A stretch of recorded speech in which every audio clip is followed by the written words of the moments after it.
Rose is shocked that Sid would do something like this and thinks Sid secretly loves Rose. So far, Rose has never seen a man as determined as Sid. Then the fake Shadow Garden members ordered all the students to gather in the Academy Hall. If a few people objected, they would suffer the same fate as Sid. Rose thanks Sid tearfully, and they quickly left for the Academy Hall. A few minutes later, suddenly, something unexpected happened to Sid.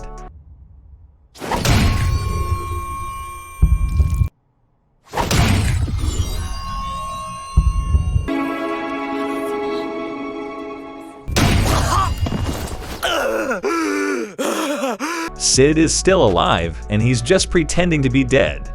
Even though Sid is dying, he can still live thanks to the blood in his brain. It's still flowing with the help of magic. The magic he created himself protected not only the brain, but the blood throughout Sid's body. Previously, he protected Rose because Rose was not a victim who had to die in this fake Shadow Garden attack. Sid does this because he still wants to be weak.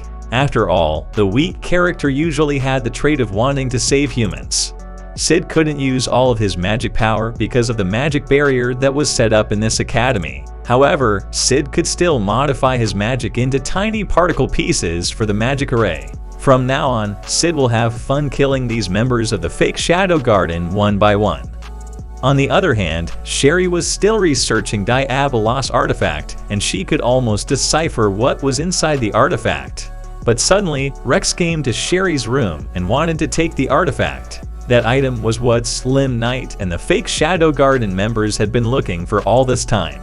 Then Glenn came to save Sherry and told her to escape to another place in this academy. Marco will also restrain the other Shadow Garden members from getting in Sherry's way. Then Sherry left there with the Diabolos artifact.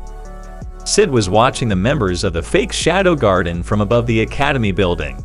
He was pleased because today's events were very exciting, just like what he wanted in his Chinibyo delusional story. Sid also saw, outside the academy, that many Midgar Knights had gathered, but they won't be able to enter because of the magic barrier in this academy. Then Sid was also a little annoyed with the fake Shadow Garden members. They wear black robes during the day, which is very stupid.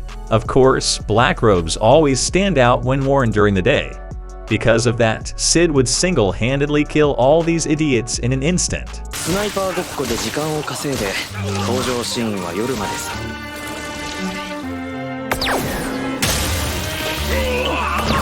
Sid also saw Sherry heading somewhere, so he decided to help Sherry get past the fake Shadow Garden members. Sid also has the imagination to make a new story. He will be the main character when it gets dark. After the situation in the academy reaches the climax of the story, Shadow Garden reappears to eradicate evil and save the students in the hall. It was a very epic story for Sid, so he would follow the flow of fake Shadow Garden while killing them one by one. Sid also jumps from the top of the building like a fictional superhero, making Sid very cool in his delusions. He also secretly protects Sherry and the many fake Shadow Garden members that Sid has killed instantly. Sid saved Sherry when she almost fell down the academy ladder, and he warns Sherry that she is not very aware of her surroundings. Sid was also very disturbed by the sound of the sandals Sherry was wearing, so Sid told her to take off the sandals to go where Sherry was going. After arriving at the Lutheran room, Sherry looked for and took an ancient book that Sherry had read with her parents. Then Sherry told Sid about the artifacts used by these terrorists, the Pupil of Greed or the Eye of Avarice. This artifact could memorize any magic and absorb magic power that had a large capacity. But the Eye of Avarice's main weakness was that it couldn't memorize and absorb magic power with too small and unlimited capacity. Not only that, there was a possibility that this item could explode if it continuously absorbed magic capacity. The fake Shadow Garden members had deliberately ordered the students to gather in the Academy Hall because they wanted to kill them with the power of the Eye of Avarice. Sherry said Diabolos' artifact could stop Eye of Avarice's absorption of magic. But Sherry had yet to finish researching this artifact, and Sherry's research equipment was left in her private room. Because of that, Sid would take Sherry's equipment so she could save the students in the Academy Hall. Sid also feels happy because the story scenarios for the terrorist attacks are getting more epic, so Sid can rage and have fun until he is satisfied. On the other hand, it turns out that Rex managed to beat Glenn and Marco. He immediately reported this to Slim Knight and was about to retrieve the artifact that Sherry had brought. Rex doesn't believe that Shadow Garden can beat Zenon and Orba, but this time they can't beat Slim Knight as the second children and Rex as the first children Diabolos cult. The Slim Knight had been waiting for this moment to use the artifact's power to become a top-tier Diabolos cult knight. Then Rex will look for Sherry. But when Rex and the other fake Shadow Garden members were walking around the halls of the Academy's classrooms, they were suddenly surprised because something strange had happened.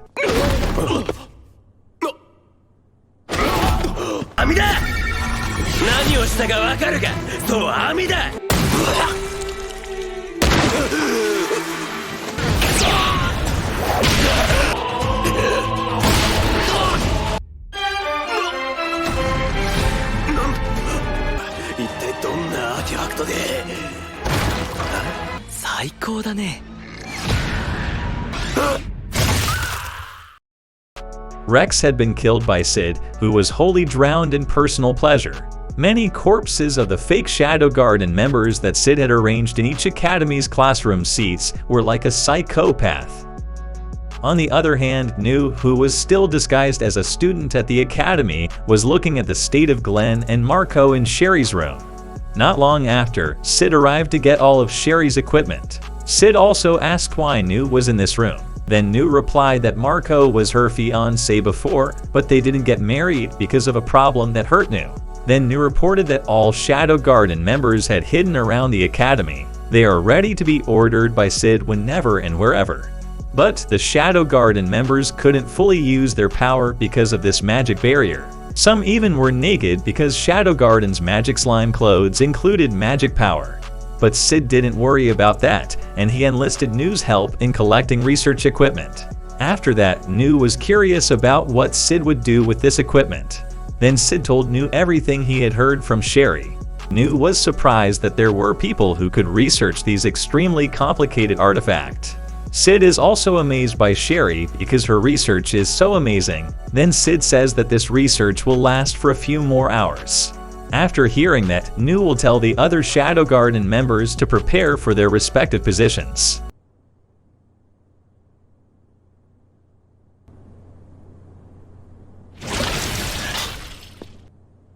命拾いしたわね。